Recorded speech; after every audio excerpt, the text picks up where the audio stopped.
Does anybody recognize that from Saturday morning? How about the energy in Hartford, Connecticut during the Hartford Marathon? 10,000 runners. There had to be 30,000 people downtown. Good energy. You know, I'm Stephen Mitchell, president of Bike Walk Connecticut. Grew up in the Hartford area all my life. And who here remembers the Whalers? Dun, dun, dun, dun, dun, dun, dun, dun. Wasn't the energy great in Hartford when the Whalers were here? And, you know, it kind of faded away for a little bit, but we got the Yard Goats now. You are all in the presence of, I think, the #1 rated AA baseball stadium in the entire league of this AA team. So it's welcome tonight. Give each other a hand for being here. So it's been an interesting journey. And you know what, the thing that is absolutely cool and just keeps coming back to me is everyone, most all of us in this room have been on this journey of bike ped safety for sometimes 10 years, 20 years, 30 years, 40 years, and we're all connected. I am probably the most unlikely president of a bike walk company or a bike walk organization in the United States of America. I'm a car dealer and evil empire, but sorry, probably most of you came here tonight in an automobile, so I'm multimodal. I'm also an airline pilot, not an airline pilot, I'm a private pilot. I'm a cross-country cyclist, and now I get to lead Bike Walk Connecticut to what will be the top 10 state in the United States of America. We have made significant progress. The last go around with Department of Transportation, Bruce Donald and I got involved with the conversation of the survey that they do for all the states. And we moved from, I think we were 20th or 21st. We are now 13. 13 seems to be our lucky number. Yes. We now have 13 bicycle-friendly communities. I know we have some people from Manchester here. Yes, put your hands. Yeah, in Wethersfield. Those are our two newest bike-friendly communities in the state. We have conversations, and I know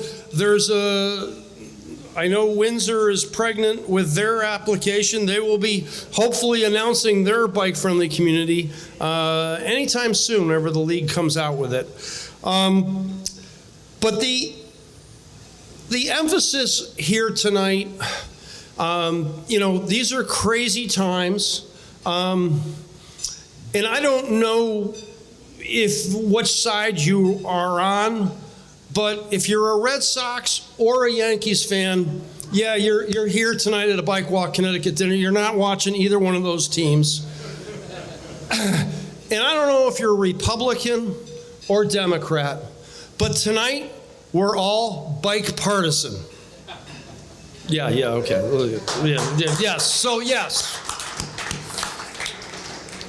So, as you're aware, there's some new laws in Connecticut.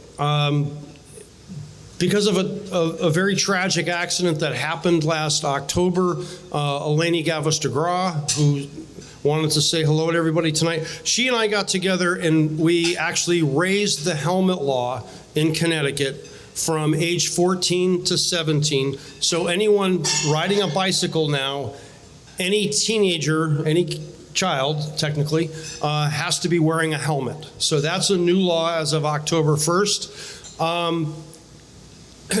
And then, where's Andrew? Andrew, stand up. Our newest representative for NBC, and you can look up Andrew Rowan, from Pittsburgh, from Chicago, where in Ohio were you? Cincinnati, Ohio. Is now part of NBC. He's been doing a lot of really good traffic studies. the cool thing is as a lot of people in the room that are around my age, these younger guys, they come into a market, and it's, we all watch, perhaps if you're old enough, maybe you watch the local news, and they've got new people, and it's like, okay, there's a new one. This guy shows up with energy, and he does his reporting in Instagram and TikTok style. So it's cool as hell. Go on NBC, see Andrew's unpacking of the e-bike rules. Is everybody a little confused? Yeah, be honest. Yeah, it's quite complicated. But at any rate, we're gonna make some sense of it. We're all gonna get through this. The most important thing that we do is we keep on going forward with bike-friendly communities. How many people in here were on the original board of Bike Walk Connecticut? I'm like talking 2010s. Anybody here? Yeah, so Mary Cockrum, Mary Ellen, Thibodeau, yeah. So they used to do a lot of bike rides. We kind of shifted our course and shifted a little bit where we're using the League of American Bicyclists. If you have your program, on the back of the program, just so everybody's really clear on where we need to go, there's all the matrix. I'm not going to go through it all. But as we can see, we're nationally ranked 13th. You can take a look at that. That's the direction that Bike Walk Connecticut is going to be going. Amy Watkins from Watch from ECT, who is also on our board, couldn't be here tonight. She's down on a seminar down in Maryland. She and I had a little conversation with Susan Beisowitz, our lieutenant governor, a couple weeks ago. And, whenever you have a meeting with a politician, somebody in government, particularly 2:30 in the afternoon, and they listen to next group, Amy and I could tell what was kind of putting her to sleep or what was waking her up. And the one thing that woke Susan Beisowitz up was the economic impact. And Bruce is going to come up and talk a little bit about the economic impact of East Coast Greenway and where we're at with that. And then Craig Della Penna, who is our featured speaker tonight. I don't know if you're all aware of this, probably not, but there is a new study, an economic impact study that was just completed or is in the process of being completed by Cambridge Econometrics. Did I get that? I was having a hard time with that second word. So Cambridge, and not Cambridge, Massachusetts, by the way, Cambridge, England. And so it's an international company. That's what they specialize in, is economic impact reports. Some good things to announce tonight. I did talk to the league. If you're familiar with the league, Riley assured me that next May, we've got an LCI course coming up if you want to become a cycling instructor. That'll be May 15th, 16th, and 17th, which is the weekend before Labor Day, Memorial Day weekend. We've already got some people putting their hands up for that, so that's a good thing. And just so you know, there will be a traffic safety course on April 11th, also in Simsbury. Both of them will be in Simsbury. And then, and we try, just so you know, kind of a little bit, the last little story I'll share with you before I bring up Bruce. We're in a little bit of a transition right now, to be point blank honest with you. And I talked to a few people tonight. If you're on a nonprofit board, if you're on a board of anything, it's really important that your current board knows how to work the technology. and if you notice during the summer, our website was completely down. I saw Liz Travala here. Liz, where's Liz? There she is. Thank you. Liz and her husband. Yes, thank you. Round of applause for Liz. Got our website back up. True transparency, it is not, if you go on our website right now, it's not what it's going to be. It's kind of a placeholder right now. We're working on it. So, but it's the institutional knowledge and how to work. We have 2,000 people within Bike Walk Connecticut within this Neon One system, but we're learning how to use it. so it's a little bit of a challenge, but we'll get there. Right now, I'd like to bring up my friend and longtime trail advocate, former president of the Farmington Valley Trails Council, and I think I introduced you to Dennis and to the East Coast Greenway, and since for the past 10 years, now the coordinator for Connecticut, Rhode Island, and Western Massachusetts. And also on our board, Mr. Bruce Donald and Mary, where's Mary? Oh, yeah, you're going to do the slideshow. Yes. Bruce Donald.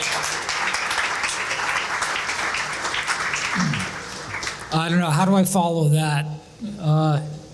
Thank you, Steve. Good to see you all.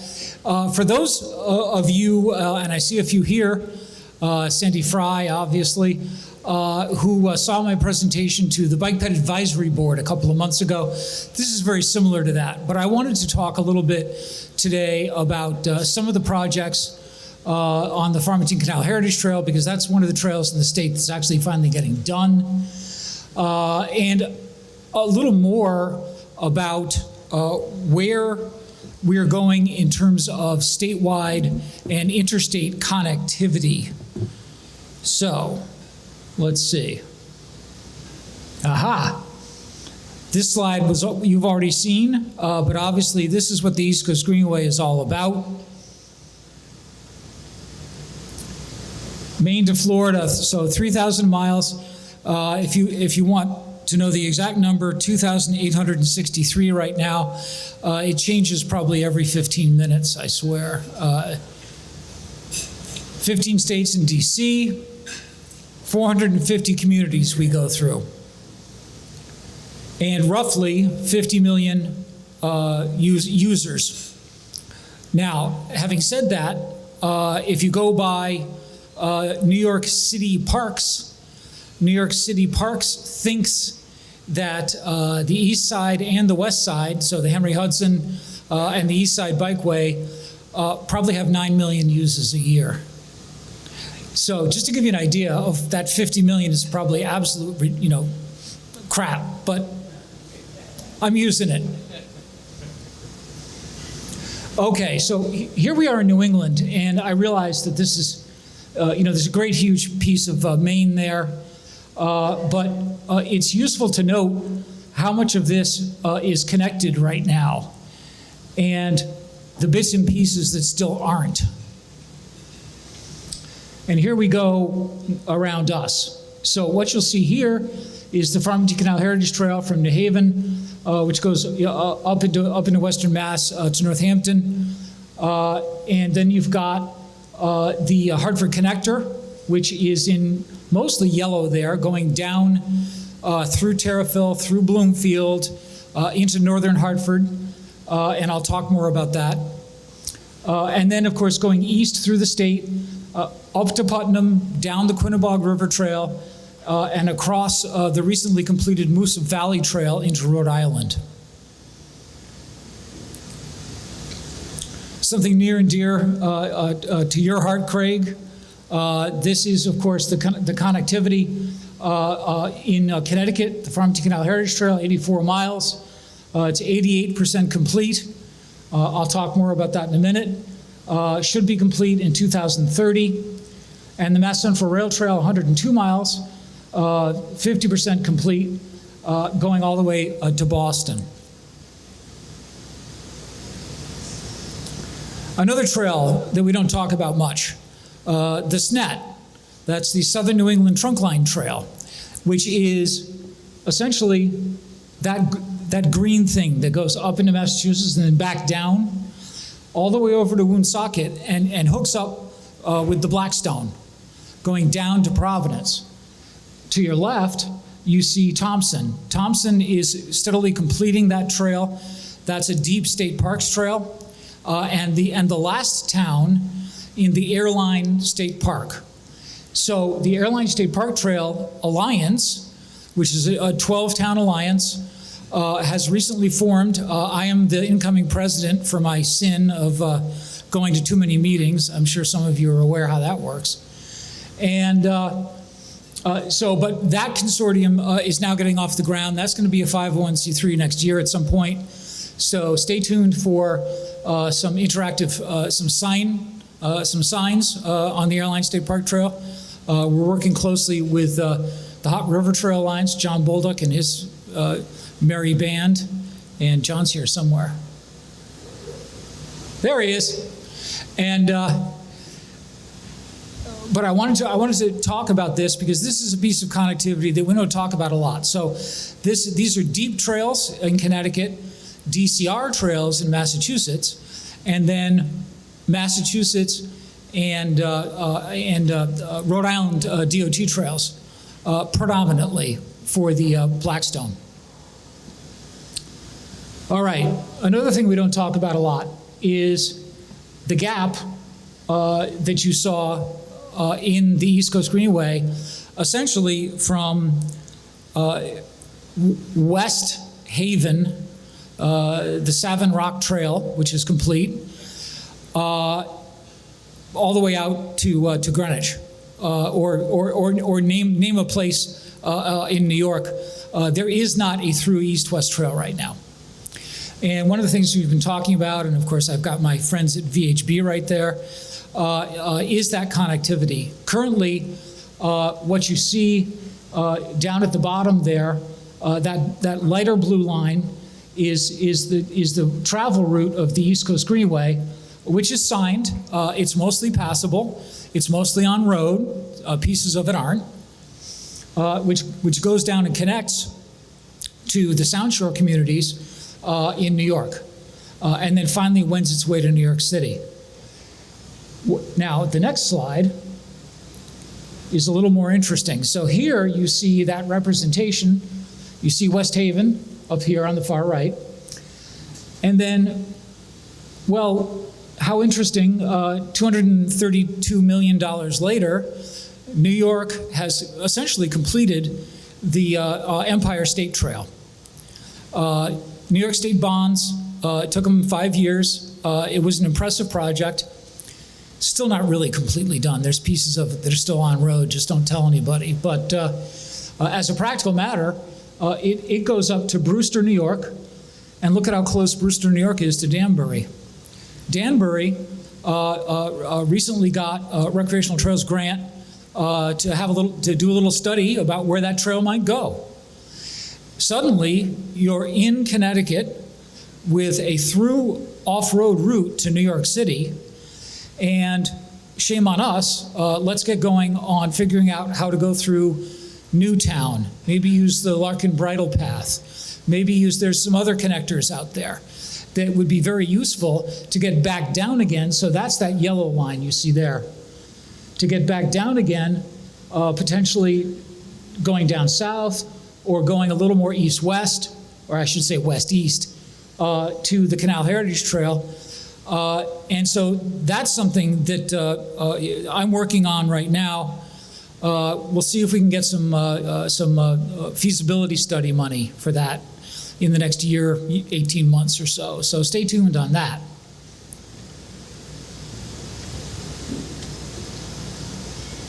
There we go.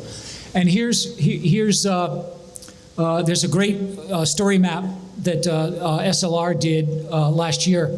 It's that URL there, and if you want it, I can send it to you. But if you Google Danbury Maybrook Rail Trail Study, it'll pop right up in Google. Take a look at it; it's very interesting. So this is that connector. There's already a piece of trail done alongside Interstate 84, out from Brewster. It's not complete, but there is a piece that's already been done. So very intriguing, this connection to New York, which is something that we've been lacking for the last really since we've been starting talking about this 35 years ago. Okay, projects. The East Coast Greenway currently has 24 funded projects in the state, totaling little less than 37 miles, $161 million, again, funded, will bring the state to 74% complete in 2030. So that includes the entirety of the Canal Heritage Trail, much of the Hartford Connector, not all of it, but most of it. And of course, there's a couple of different ways to get to Hartford, and I'll talk about that in a minute. And then the various little connectors getting us out to Providence. So a couple of things of interest. Capital Region Council of Governments has just completed, and keep your fingers crossed, but I believe Hartford will approve this design study. I believe they will in the next couple of weeks. But you're looking at a Simsbury, which is actually Terrafilets, which is a far eastern Simsbury, Bloomfield, and Hartford to get into the center of Hartford, and then East Hartford, which would be the completion of the Charter Oak Trail, and is generally going to follow the I-84 corridor. And instead of spending way too much time on this study, this is also easily findable online. So take a look at this. FHI did a lot of the work on this. VHB did some work as well on this. And it's, I think, a world-class study, and it better be. It costs $630,000. And I'll just show you Hartford because I get questions about Hartford literally all the time.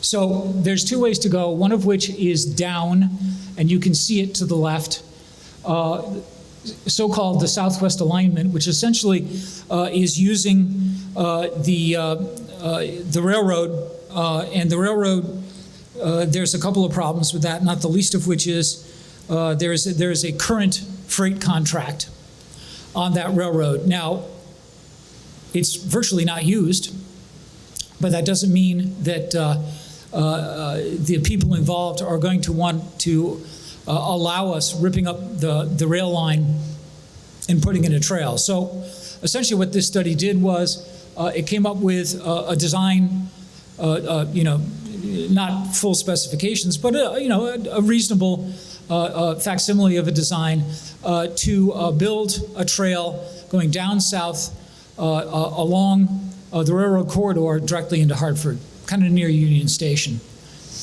And then to the right, I should say kind of northeast, you see the Goodwin Park possibility. And I bring that up because Goodwin Park right now also has a recreational trail grant to look at where the trail is going to go through Keeney Park. Friends of Keeney Park and the park associates are very excited about that.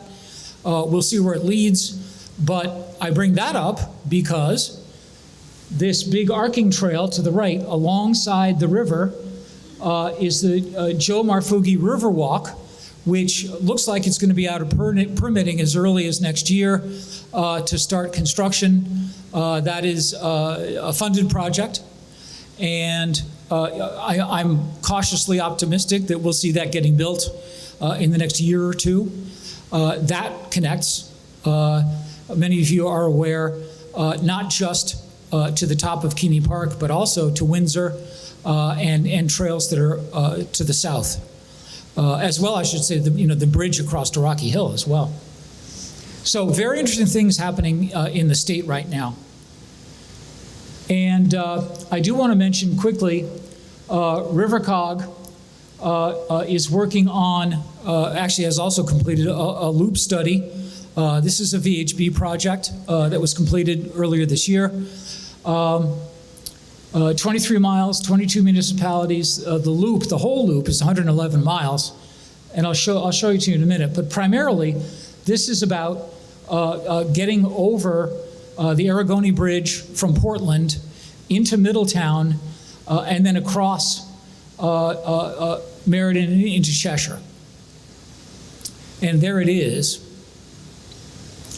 And you can see what it connects. And so this is a major deal for the state if we can complete this. There are a lot of wetlands issues as you start getting out of Middletown. And it took, there were a lot of meetings, let's put it that way, to figure out where this is going to go. But it's very exciting. So stay tuned on this as well. This is also available online. And here's a look at what they've decided to do. I realize it's a little busy, but it does give you an idea of how they're getting. So Portland's on the right.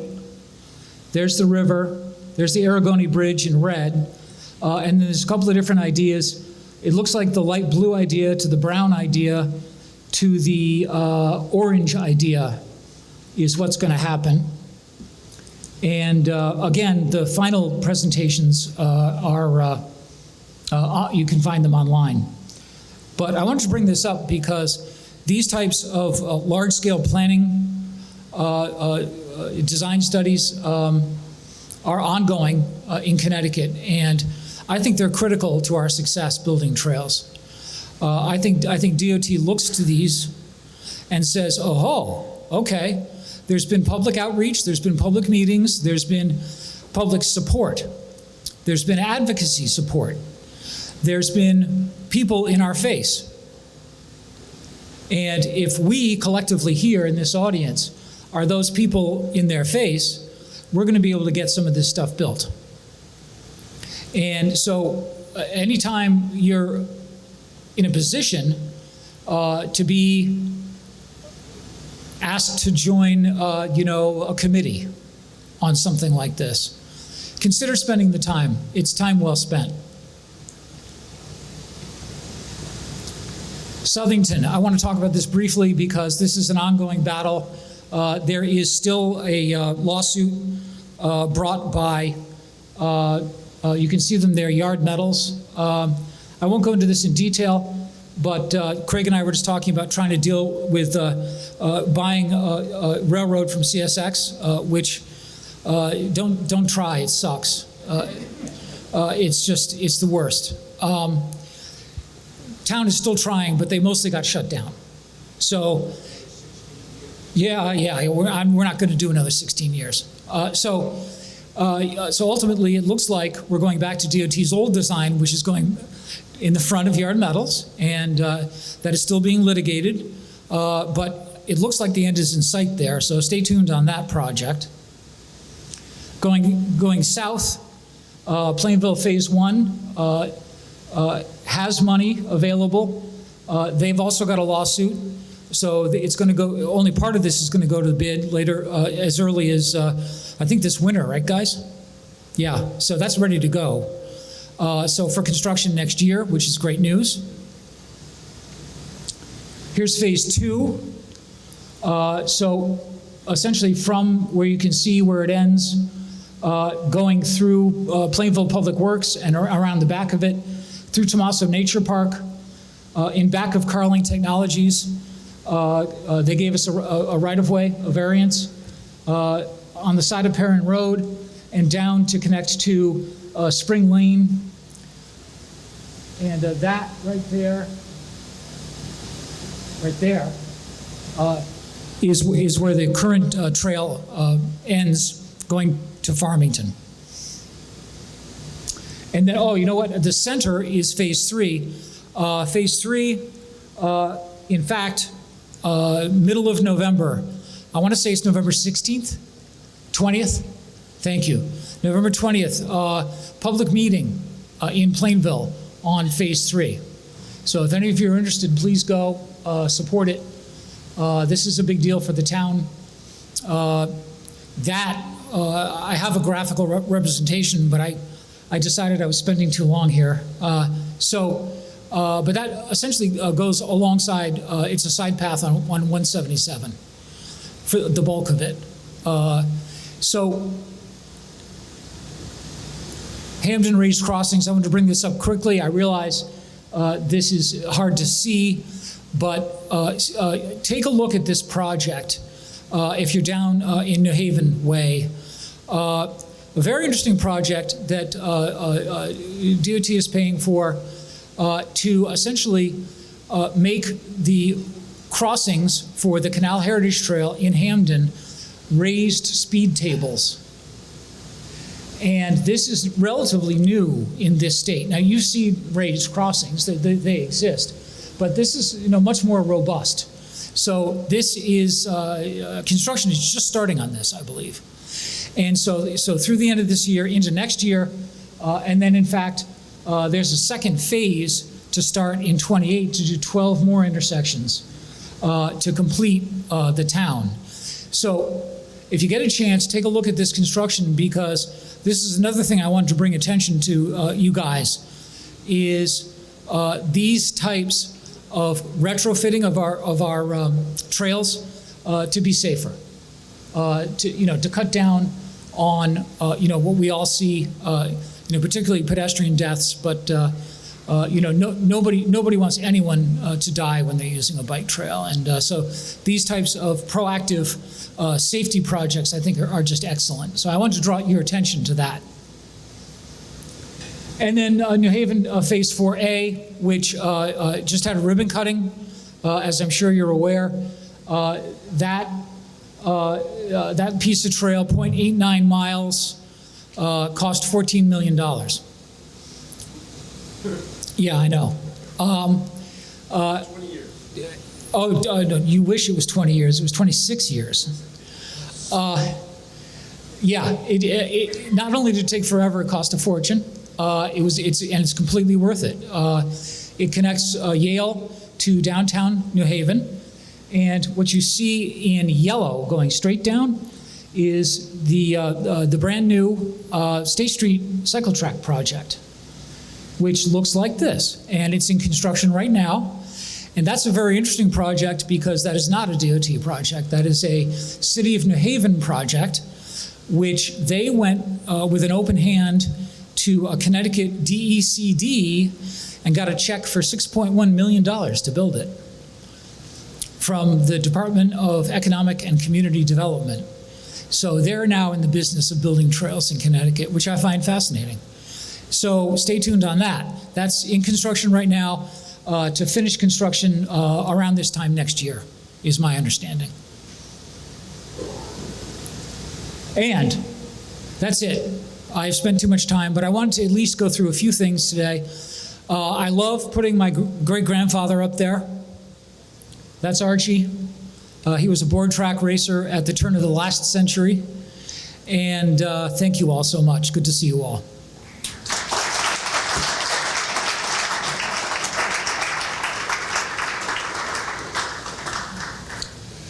So there's desserts up over there if you want to get up and get a dessert. A couple points that Bruce brought up. First off, how many people here have been on the news section in New Haven? By a show of hands, how many people? Okay. If you have not yet, it's worth a day trip. There's great pizza, by the way. Connecticut is the pizza capital, but I guess that's being challenged by a governor candidate for New Jersey. He's challenging that. I don't know, crazy stuff. But at any rate, if between now and the time the snow flies, go down to New Haven, check that out. It is really cool. Mayor Elliker, when he came to do the ribbon cutting, said, "Welcome to my bat cave." It's an original tunnel. And it's just one of the coolest sections of the trail. The other thing that Bruce brought up that I would like to emphasize, Bruce, what he said is absolutely true. When I was at a ribbon cutting in Canton, where's Tim? Tim Bowman. Where's Tim? Okay, Tim Bowman from Canton. There we go. And so when Governor Malloy was out there, one of the things that he said was very interesting. I still remember it when he did the opening of the Canton Trail out by Best Cleaners, is that he basically regards the bikers, that's what he called us, you bikers are like you won't leave me alone. Like, you are the most persistent group of people to get stuff done. And that's each and every one of us in this room. So if you see a meeting in your town, whether you're in Southington, Cheshire, you can visit towns, you can go to other towns' meetings, but definitely be there to support. We're going through a process in Avon, right? So where's Fran?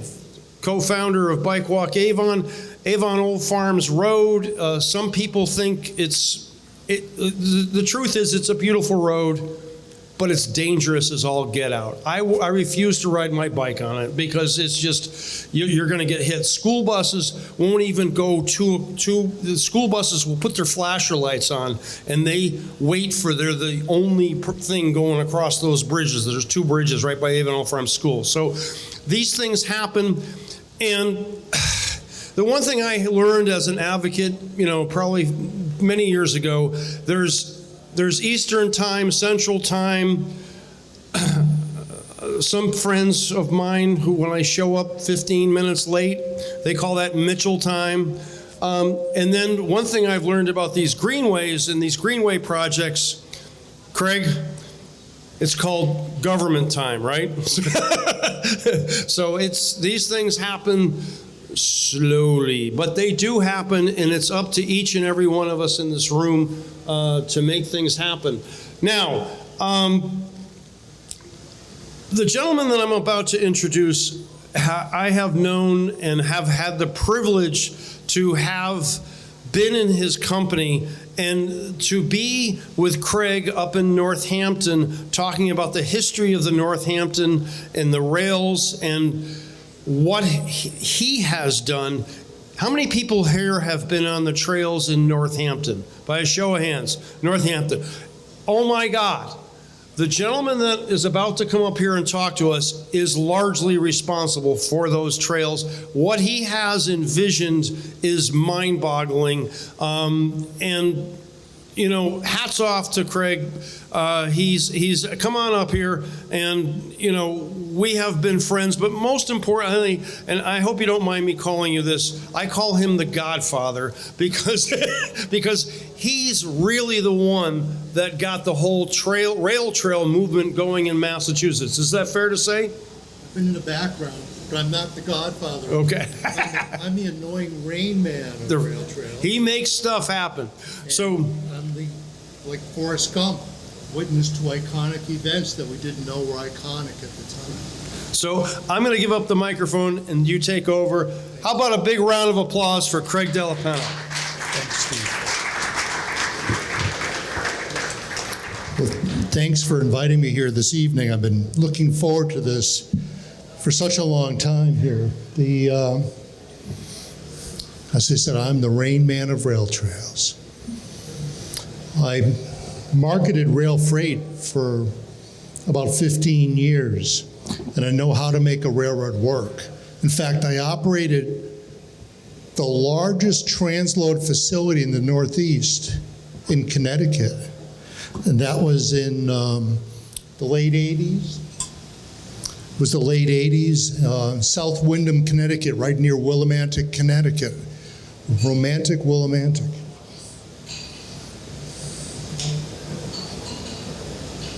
I'm reassembling the longest dead railroad in New England. Boston to Northampton, 104 miles long.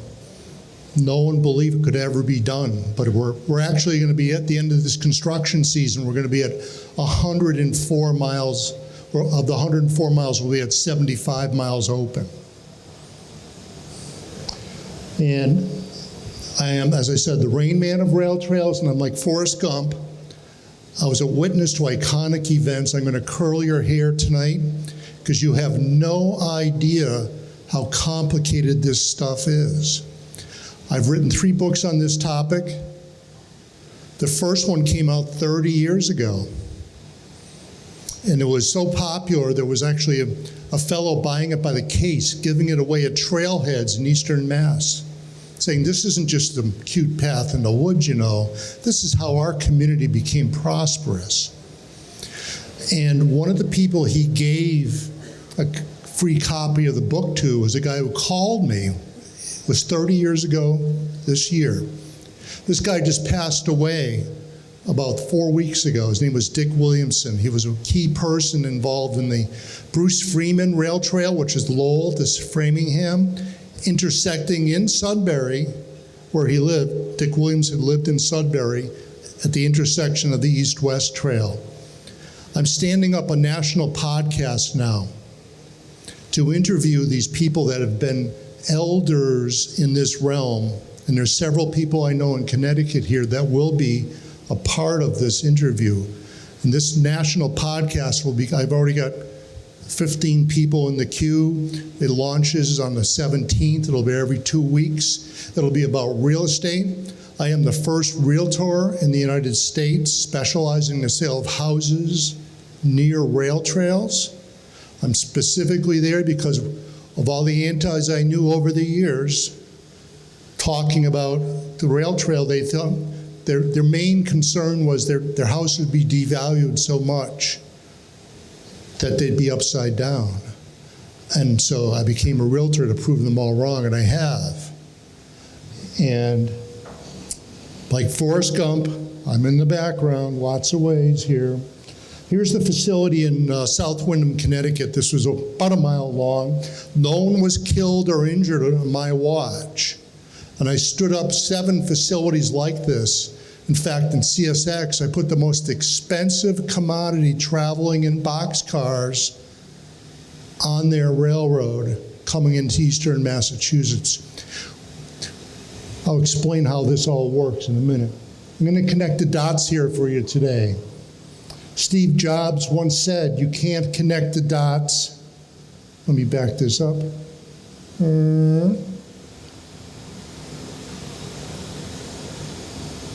Yes, you cannot connect the dots by looking forward. You only can connect them by looking backward. This is a high water mark, 1922, the high water mark of railroad construction in southern New England. This is only steam railroad corridor on here. If you were going to put trolleys on here, it would double. 75% of this is formerly abandoned.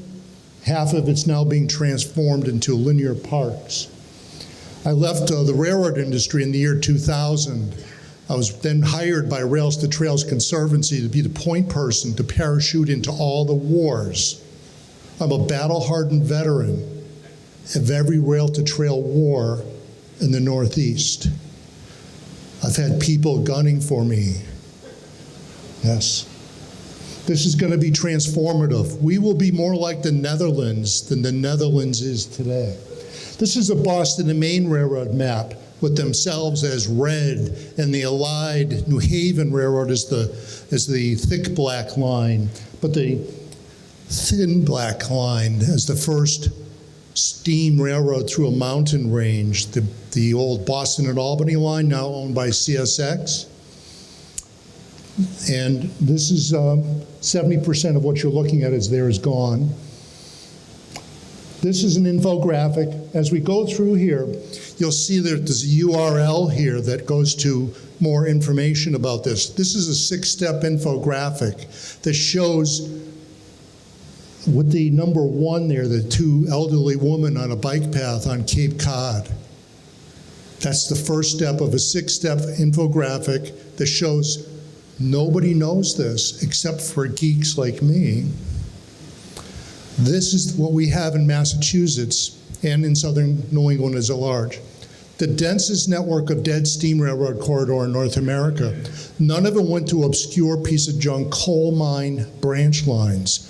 It went to in southern New England where all the big mill complexes were, where prosperity was created, that a lot of these places now have fallen on hard times. These will be rescued once this comes back. This shows unequivocally how the war in Falmouth and Woods Hole on Cape Cod, where the town reassembled the corridor and a local doctor did not want to sell the section of the New Haven Railroad corridor that he bought. And so he said, I'm not selling, pound sand, make me. They did. This was in the mid-'70s. They used eminent domain to clear him out. He appealed all the way to the Supreme Judicial Court in Massachusetts. And they ruled, first time in the history at the state level, that you can use eminent domain to reclaim a dead railroad for this public purpose of a walking, biking trail. This so unnerved the state government, both the executive side and the legislative side. Don't forget, when I was working for Rails to Trails, I was a lobbyist in 6 states. I burrowed my way into organizations, and I still have 6 leaks in several states about these topics when I need to do something, even though I don't work for Rails to Trails anymore. But this infographic shows how there were 2 laws created that defend railroad corridor in Massachusetts. One against one gives the state a right of first refusal in a sale, and the other one gives the right for the Secretary of Transportation to have a hearing when you want to build on top of or next to a former railroad corridor. That was done on the legislative side. And the guy in the bottom there under number 4, he died in 2020 during COVID. We interviewed him, me and my videographer interviewed him in 2019, just before he passed away. But the legislative side did those 2 things. The executive branch, the Transportation Secretariat back in the 70s, bought every mile of every live railroad and every dead railroad inside of I-495, inside the Beltway outside of Boston. They bought everything. They had no idea why they're buying the dead railroads, because this was a newfangled idea. Really, it wasn't on their radar screen. Just it was thrown in as part of the deal. Today, Massachusetts owns more miles of dead railroad than any other state by a factor of 3. That's just the state-owned stuff. Utilities, National Grid, the British utility that's prevalent in Massachusetts, owns another 150 miles in probably a dozen or 14 communities. This is everywhere. There's dead railroad everywhere. When I put this together, nobody knew this. This is the recipe for success. Now, this corridor here, I'm going backwards, I'm sorry. Let's see, go forward, green, here we go. Here we go. That's I-495. Inside of that, everything is owned by the state. Everything outside is not. I would never live in a town in Massachusetts. It's too much graft. And this dead railroad corridor network here is all in play. For 15 years, I've been going into certain conservation commissions in Massachusetts, in Central Mass and Worcester County, to make sure they do the right thing, because they don't have a track record of doing the right thing. I'll probably talk about that in a minute. Over 40 communities buying all dead railroads inside of 495. 870 miles, 15 corridors. Pretty impressive here. National Grid owns another 150-ish miles. The State Parks Agency, then called in the 1970s DEM, Department of Environmental Management. There were two staffers there, one in Western Mass, one in Eastern Mass. They're both passed on. They saw the state buy everything inside of 495, and they knew that was troublesome. They knew that was going to cause environmental justice problems, we call it today. But they bought the Cape Cod Dead Railroad, made it into the Cape Cod Rail Trail. And in Western Mass, where I live in Northampton, or the village of Florence in Northampton, they bought the 10 miles there. That took 5 years of conversations with the railroad from 1975 to 1980. Then 10 years of conversation with the town of Hadley, who did not want this. They wanted nothing wider than 6 feet, and it had to be dirt. The head of the Conservation Commission there was a nationally famous attorney who later in life I became friends with her. She used to come to fundraisers with me. But she fought the trail for 10 years and finally got built. It's called the Nowatic section of the Mass Central Rail Trail.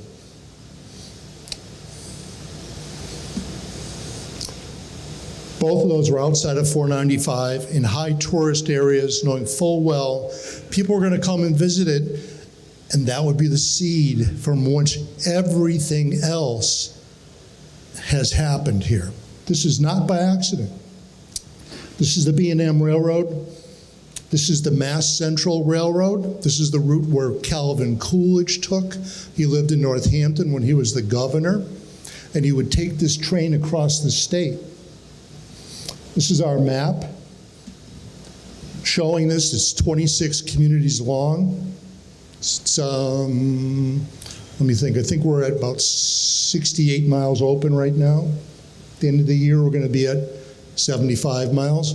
This is the first federally funded trail project in Massachusetts on the South Coast near New Bedford called Fairhaven. I was called to speak at the ribbon cutting. Mass DOT didn't even show up. I love that because just for the next 18 months, I proceeded to beat them up. How shameful is that? They hate these projects so much they don't even show up at ribbon cuttings. And this then and now photography, then as a railroad. This was the day of the ribbon cutting, and moving out that day was the guy who owned it. He was actually one of the lead opponents, and he decided to move out. That happens often. People move after the trail is open. Hasta la vista, baby.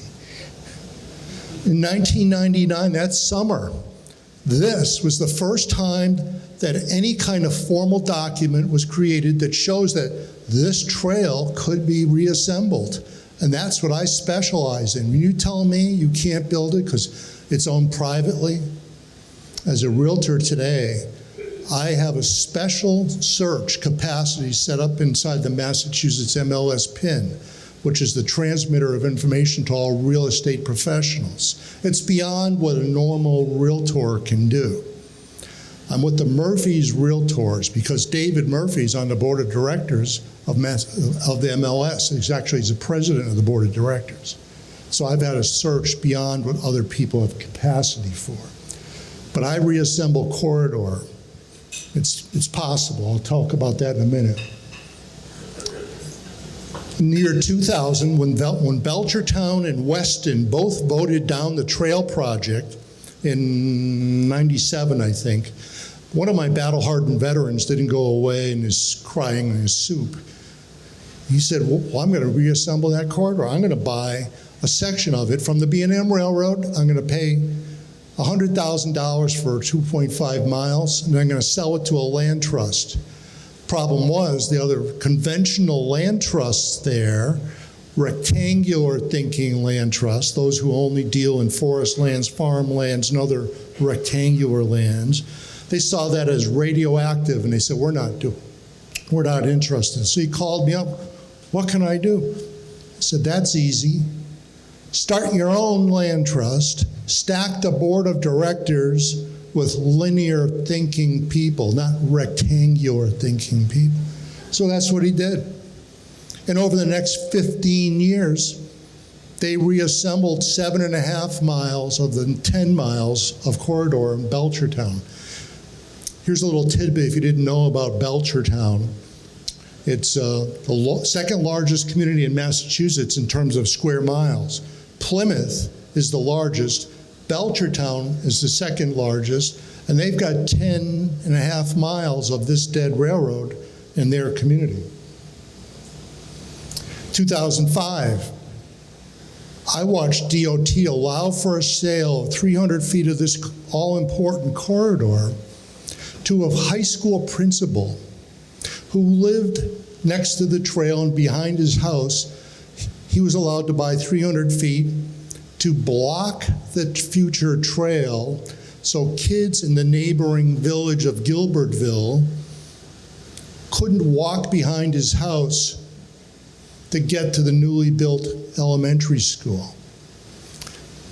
I'm a geek. I track all these sales and I watch this stuff. And I said, you a-holes, now you're going to pay. So I stood up a land acquisition company. And I bought 3.5 miles, whatever the railroad still had left to sell in that locale. I bought 3 bridges too. Didn't lose a wink of sleep about people falling off my bridges. But it was there. I went to the local land trust, talked them into buying me out, giving them 2 years to buy me out. They went into a capital campaign, mere $70,000, chump change on the scale of things today. But they bought me out. Today, we stood up a Google Street View camera of this entire corridor. In fact, we came in on your north-south corridor, New Haven to Northampton, and put that on a Google Street View camera map too. This east-west trail across Massachusetts intersects with 18 others. Most of those 18 others are fragile, frail, forlorn, and forgotten places you've never heard of. They're old mill towns, gateway towns we call them, gateway cities. On this corridor here, out in this part of Massachusetts, there's frail, forlorn places that are going to be restored because the trail is coming. On the Google Street View map, we have the entire corridor, and also if you go to masstrailtracker.com, which is one of the URLs. And at the end here, I have all the URLs that you can see here. These bridges would have been scrapped out. What you're looking at there is the last of its type still standing in southern New England. I bought it to prevent it from being scrapped out.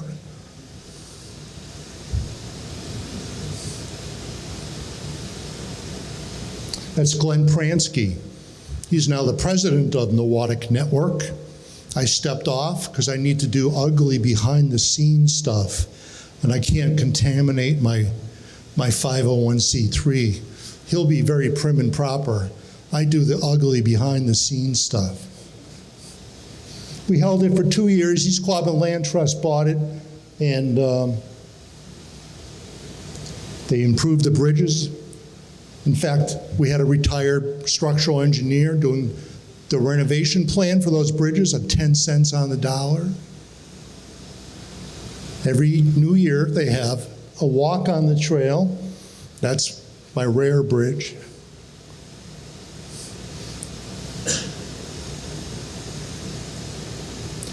I did a report from MLS PIN in 2006 now. Here we go, getting closer. It touts the sale of houses near rail trails, those showing unequivocally the ones that touted their proximity to the trail sold at a higher proportion of the list price in a shorter time frame. Nothing else is important. This is it. In fact, if you go to brucefreemanrailtrail.org and look on their reports button, you'll see that they have the country's best compendium of white paper reports ever written about the effects of a rail trail on adjoining property. This is what I do. I was biking across the state in 2006 with a travel writer from the New York Times talking about how great it would be to have a cross-state trail. Oh my God. And then I come upon this. I said, oh, wait a minute. I've got to take pictures of this. This corridor is owned by the MBTA's privatized real estate department.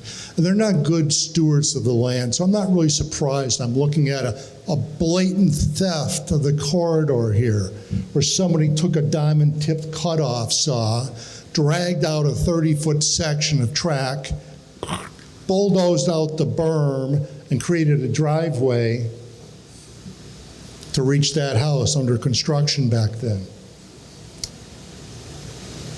I sent this to their real estate department, the privatized real estate department.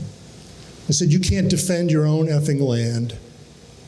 You need to lease this to DCR all the way from Waltham out to this Berlin, not Berlin as in Germany, Berlin, Massachusetts. The corridor was stolen. To my surprise, they did. They leased it to DCR. The thing is almost all built now. This is including places that voted it down. No more votes needed, thank you. We're building it out as a trail. So this is the big trail. More and more getting done each year. Of the easy to build sections, the small grants, they'll spend about $10 or $12 million a year on upwards of 200 different projects underway. So this is very impactful what's about to happen here. In 2017, the Baker administration saw what was happening, and he knew that, Charlie Baker knew that they were all in silos. DCR, State Parks Agency, DOT, a couple of agencies inside the Environmental Affairs Agency. They all stuck to their silos, weren't communicating. So he said to them, I want you to meet in my suite of offices in the State House. Every 2 weeks, you must send mid-level staffers or above. Every 2 weeks, I or the Lieutenant Governor will be there. They stood up mass trails. Governor's office is taking down silos, supercharging trail development. It allows these $6 million a year they were spending on this. There's the matter of fact, the guy on the right there with the lieutenant governor back then. He was the lead investigator for the state Senate's post-audit and oversight committee way back in the 90s. And it was under his leadership that called out Massachusetts as being the only state in 50 that said you had to pave. Nowhere else was paving required except in Massachusetts. That touched off 7 rail trail wars. People were fighting against it, equestrians mostly. Can this actually be completed? Went from 0 miles open in 75. For 45 years, they've been sending out chump change grants on this thing. It's like incredulous. A lot of hands-on volunteer stuff doing this work. Linear thinking, land trusts were stood up. There was 4 actually on this corridor when everything inside 495 was bought, when they had no idea, and all those communities inside 495, guess what? They don't have to buy the corridor. They get it for free. Yet everybody outside of 495 has to fend for themselves. Not good.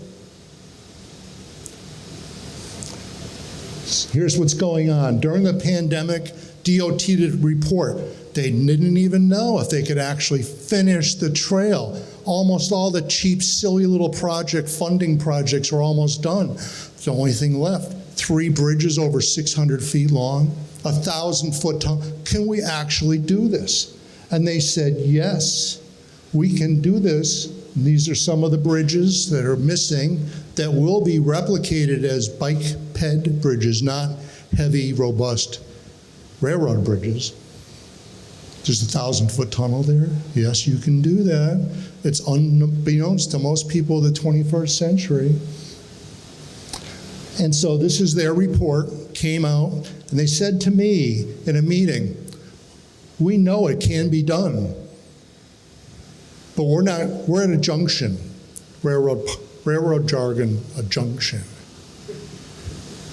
We can go down the left track and cost up how much it's going to cost. We're not doing that. We want you, with your 501c3, raise the money to find a consultant to do a report about how much it's going to be worth if it's done. Never before asked question anywhere in New England. Took the challenge. I raised $75,000 in 40 minutes. That's the world we travel in as realtors or lobbyists. There's lots of people that love these things. You're not alone. Raised the money, the report came out. Which way should we go?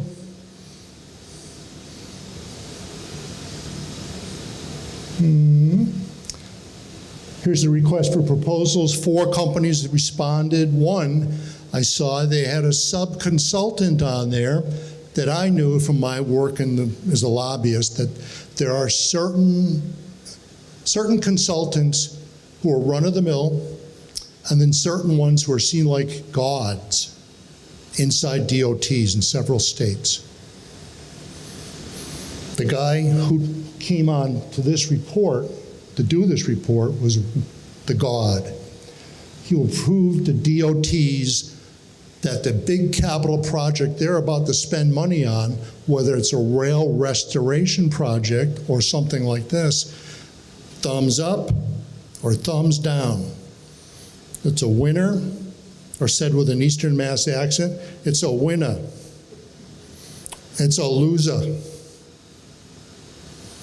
When he's on the team, they pay attention. This report came out.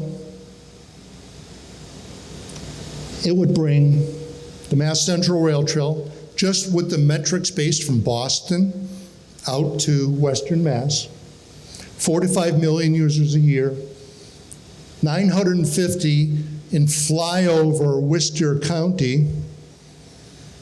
When we had a cross-state ride last year, 2024, we discovered there's no overnight accommodations on the east side of Belchertown all the way to where I-495 crosses over the corridor in Eastern Mass. No overnight accommodation, maybe a couple tenting campgrounds. That's not good enough. That's a problem. 64% of the state's population lives within 10 miles. 400,000 to 500,000 overnight visitors. How can we do that if there's no accommodations? That's a problem. 200 plus, actually about $212 million in economic impacts to the communities each and every year. So if it's going to cost $200 million to replicate those bridges and that fix up that tunnel, you're going to make it back the first year. Our report is based upon what happened in New York when the 325-mile Erie Canal Trail back in 2014, a similar report was created, and it showed $253 million a year that then launched the Empire State Trail. When it was shown to then Governor Cuomo, he was so stunned he ordered DOT to build another 400 miles in 4 years, and they got it mostly done, under money too. $780,000 a mile. Ours, with more modern numbers and better counting, is about $2 million a year.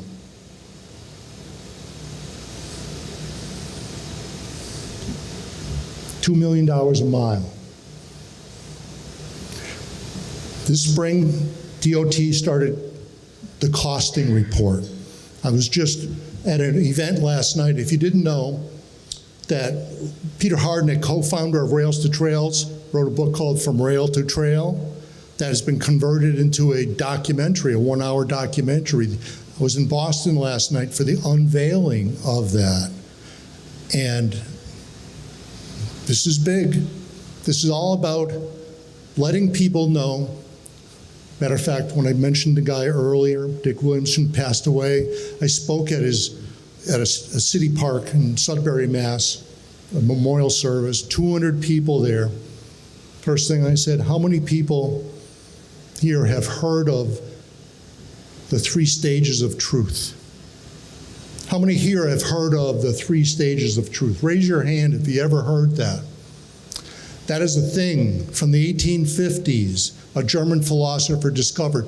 Whatever newfangled idea is in your town, whatever it is, the first phase, people will scoff at that. That'll never happen. Second phase is they become dead-ender, fight to the last breath, antis. That's what I'm familiar with. The third phase of truth is what we're seeing today. In my everyday in my real estate, somebody today, I just picked up a new buyer of a house development we've got under development that's going to be right next to that 100-mile trail. Be open for business on that next year, where there'll be finished construction. She said, what did you do before you became a realtor? I said, I was in the background of all the rail-to-trail wars. All the antis know me. I'm the first realtor in the United States in this regard. People were opposed to that. That is the third stage of truth. That the reason Peter wrote that book, From Rail to Trail, and this documentary is to focus on, oh, these are not just frivolous little things that happened in places and everybody got together. No, there was tenacious, hard-bitten, dead-ender opposition that had to be defeated. In fact, the last big war I was involved in was in 2022 in Sudbury, Massachusetts, where a neighborhood group got together to fight the trail and the undergrounding of the grid. They dropped in over $500,000 as a neighborhood project to fight the trail. They lost at the SJC. We put together a team of lawyers, herding cats. I herd cats. Put together teams of lawyers for amicus briefs. They lost. The trail is now under construction. It'll be open shortly. The third stage of truth is where we are today. Our report about the Long Trail in Massachusetts was based on what happened in New York. When it was shown $2 million a year in impacts, early summer of this past summer, we just cut a chalk box on a report. I call it a second stage or booster rocket, because we know what the East-West Trail is going to do based on population densities from Eastern Mass coming onto the trail for a multi-day journey. Yes, we got to stand up about a dozen or more bed and breakfast along the way. We can do that, but what is it? Is that going to be enough? DOT still, I was with the head of DOT's bike ped division last night, and he's still talking about November now for their report coming out about how much it's going to cost. We took out a report, a chalk box and a report about your trail. I raised all the money myself. Connecticut has the best trail census data out of 50 states in the United States at Yukon stores. You know where people are coming from, how often they're there, why they're there. The full spectrum. It lives for years now as a public-facing website. That took away a lot of the cost of doing that report. So the same guy who did the costing report for the East-West Trail, Cambridge Econometrics, they're doing the costing report for your trail. Never been asked before in Connecticut. In fact, we made it a little better. Since there was no governmental entities doing that in Connecticut, I did it. We also included into the report not just the North-South Trail from New Haven to Northampton, but also the Merritt Parkway Trail. Yes.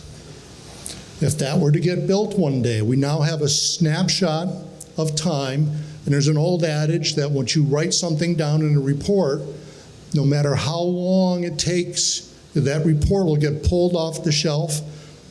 People will blow the dust off of it. Say, that's a brilliant idea. Why didn't it get built years earlier?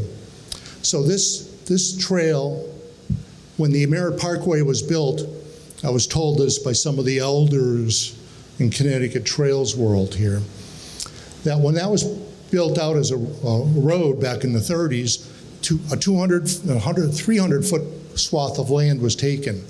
The road layout was put on the northernmost layout. There was a back of the envelope plan for a bikeway way back when that never got built out. About 15 years ago, before he became governor, Daniel Malloy was the mayor of Stamford, Connecticut, and he got a grant to build a demonstrator project on that Merritt Parkway. And the Merritt Parkway Alliance, friends group for the road in terms of all the build out of reconstruction or renovations of the beautiful Art Deco infrastructure on the highway, They did not like the idea, and they forced the idea to go away and made the state claw back the money, the grant money. But we're going to have the world's most well-respected prognosticator of trail economic impact reports about your trail, which is mostly built and is going to be built, it's going to be finished. And so you're going to see in the future how right or how wrong he was. And then that Merritt Parkway Trail numbers merely as a little add-on sidebar thing we did. You'll see and be able to track that eventually someday, maybe 5 years, maybe 50 years, maybe 500 years. But I believe it'll get built out.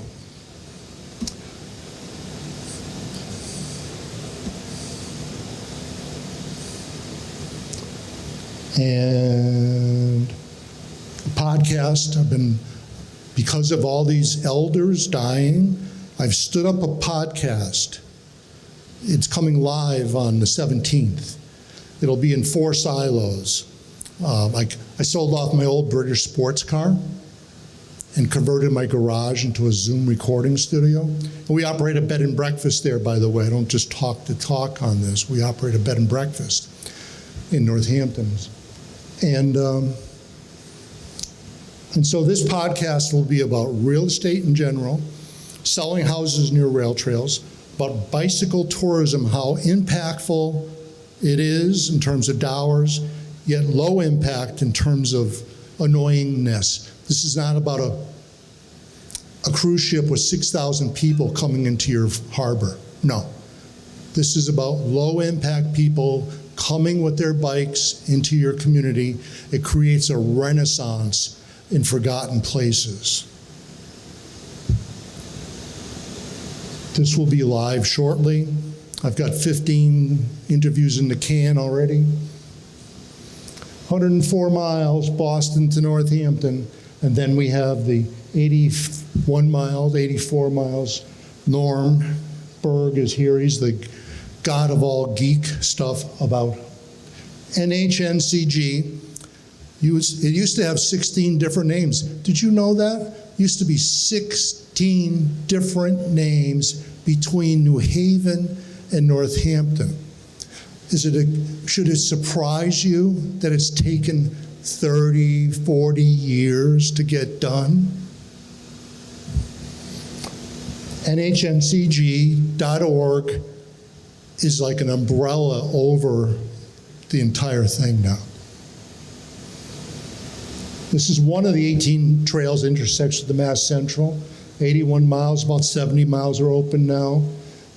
Easy connections to New York City. Believe me, they're going to love this. They're going to love this. And it's about Yukon stores. What's it going to be worth? What's next? As I get near the end, we helped raise the money for this. By the way, this presentation will be living locally for you to access. It'll be on one of my websites too. And I do have our bed and breakfast brochure here for you. Also, we make room nights available. I know many of you are from different groups coming together here tonight. Kathy and I will donate a 2-night weekend stay for 2 couples. We only have 2 guest rooms. 2 couples to come, and as a donated stay to your organization, we'll gift you the donated stay back to your group. And I'll give them a bike tour or a walking tour, whatever they prefer. But here, picture Main Street. This is about Northampton specifically. We're at the middle of this huge intersection of trails. And there's a program to rebuild downtown Northampton's underground infrastructure. And when they do that over, then they're going to make it more bike friendly, because there's going to be at least 1 million bikes a year coming into downtown Northampton. And regional tourism councils, I'm not sure if you have those in Connecticut. We have 16. Here's the East-West Trail. It passes through 7 regional tourism councils. the first regional tourism council, let me say it this way, the first paved road, one of the first paved roads in the United States was the Mohawk Trail in the northwest corner of Massachusetts. That is a regional tourism council. We want to make the Mass Central Rail Trail a regional tourism council. Here's the first page of that report that's coming out in about 2 weeks. We have a meeting with the NHNCG group, most of which are Connecticut folks, talking about what this is going to be worth. Here's all the slides that I've shown you already.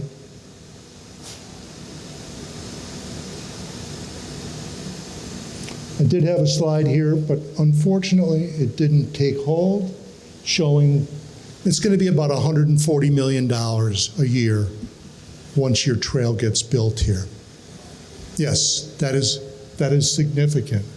That is significant.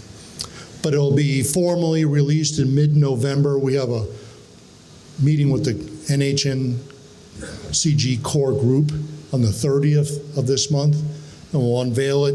Then they'll tweak it and it'll be released. It'll be high profile, to say the least. And so, thanks for all your good work you're doing here, and carry on. Thank you.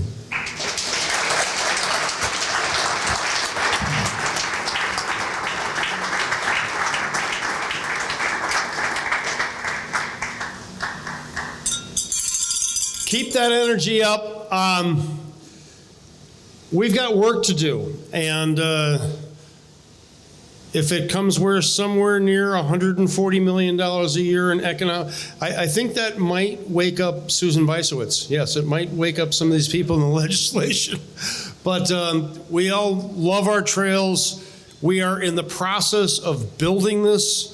You know, I grew up in the 60s, the 70s, and you know, we just went out and rode our bikes. Now, cell phones, things that make riding on roads perhaps more dangerous. Actually, somebody asked me, what is an LCI? For anybody that's a league cycling instructor, there are 65 league cycling instructors in Connecticut, and we try to teach you to ride with confidence on roadways. Some people say, I've been to some of these meetings, well, how do I get to the trail? You could ride your bike, and you should be able to ride your bike. And hopefully, we will have more bike-friendly communities in Connecticut. But certainly, as I get older, and there's probably a lot of people in this room that feel more comfortable on greenways.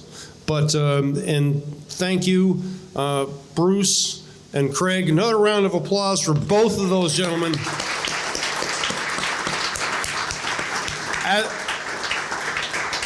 As you can hear tonight, it's not their job. It is their passion. It is their life. We are extremely lucky, everyone in this room, everyone in this state, in this area, in this entire region, to have these two gentlemen working as hard as they do on getting this stuff done. So again, another round of applause for these guys. Thank you for coming tonight. One last thing, Cole, say hello, Cole. Cole is our genius, our techno guy down in Simsbury Community Television. Thank you. I've been using Simsbury Community Television to get the story out, the podcast, the networking. Tonight's meeting will be on Simsbury. It's Simsbury, it used to be Simsbury Community Television. Now it's Simsbury Community Media, SCM, but they have a YouTube channel, and this whole meeting will be on Simsbury Community Television. And the last thing is, and you know, I sometimes speak with passion. I get a little impatient with some of these government figures because they just don't understand the economic and the community building that these trails do. And when I was on the board of East Coast Greenway, we had Governor Malloy, I think he's still the only sitting governor that came to an East Coast Greenway meeting. And the very next day, Dave Reed he was the chairman of the board, but Dana Farber said, hey, I'm going to ride my bike from Canada to Key West. And the rest of the board, there's 15 people on the board up and down the East Coast Green, and they're like, is he kidding? And I was the first person to put my hand up, said, I'll join you. So, and we have actually 3 people here tonight that have ridden the East Coast Greenway from Canada to Key West. Rob is here. Where's Barb? Where's Barb? Barb's right up back there. So, and it's just what we've seen. And okay, we got 4. Yeah, nice. Okay. What we have seen in these towns that have embraced the Greenway, that have really taken on the East Coast Greenway through major cities, through Washington, D.C., Baltimore, Philadelphia, you were talking about before, Boston. It's not just the economic impact, but it's the impact to the entire community. And we've all seen it from New Haven to Simsbury, in various towns, Manchester, East Hartford is coming online. So this is in the process of building. And so leaving here tonight, I want you all to feel you are all part of this. This is something just absolutely great. Connecticut is going to be in the next round. Connecticut's going to be in the top 10. I'm going to need all your help to get there. Okay? All good? We're on that mission together. Thank you for coming tonight, and we will do some follow-up. I'll do some follow-up with the podcast and how to get a hold of those. And have a safe trip home. And thank you all. Love you all, man. Just keep up the good work. Good.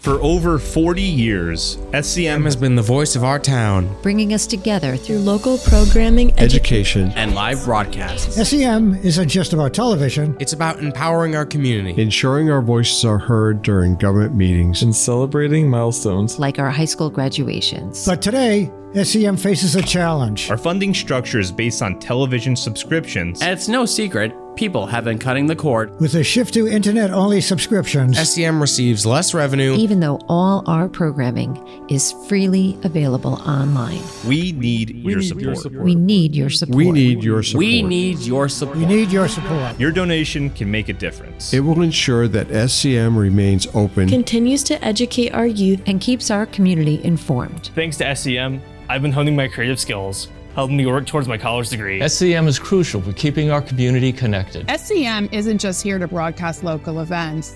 They're actually preserving Simsbury's history. Join us in preserving Simsbury's voice. Simsbury's voice. Together we can ensure that SCM continues to thrive for generations to come. Visit our website or scan the QR code on your screen to make your donation. Every contribution counts. Thank you for supporting Simsbury Community Media, where your town, your schools, and your government come together.